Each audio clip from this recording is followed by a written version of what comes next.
Long ago, in a small village called Obodo Nkwa, lived two girls, Amina and Zula. They were like sisters. They shared everything: clothes, secrets, even dreams. Amina was known throughout the land for her kindness. She helped old women fetch water, shared her harvest with the hungry, and had a smile that could melt the hardest heart. Zula was beautiful too, but unlike Amina, she carried something heavy in her heart: jealousy.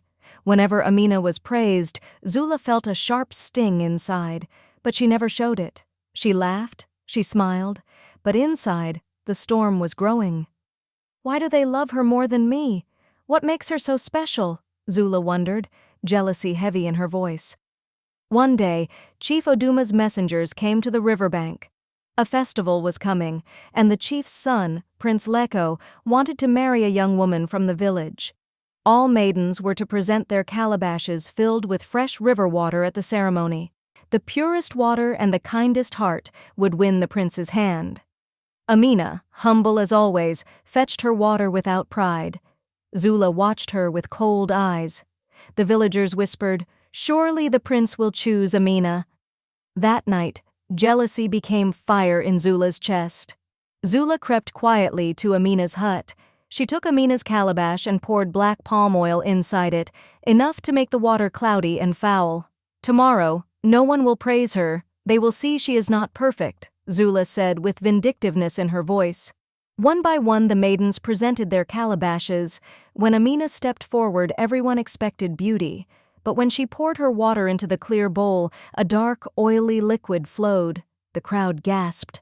"What witchcraft is this?" the crowd exclaimed, astonished. "Amina? Impossible!" Some cried out, disbelieving. Amina fell to her knees, tears streaming down. She had done nothing wrong, yet everyone turned their backs. Zula stepped forward, her calabash clear as crystal. She was declared the chosen one. The prince placed the royal cloth around her neck. Cheers erupted, but Zula's smile was empty. Deep inside, guilt whispered. That night, Amina returned to the river and wept. Her tears touched the water, and the spirit of the river, a glowing woman clothed in water and light, rose from the depths. "Child of kindness, why do you cry?" the river spirit asked gently. "I have been betrayed, and I do not know why," Amina replied, heartbroken.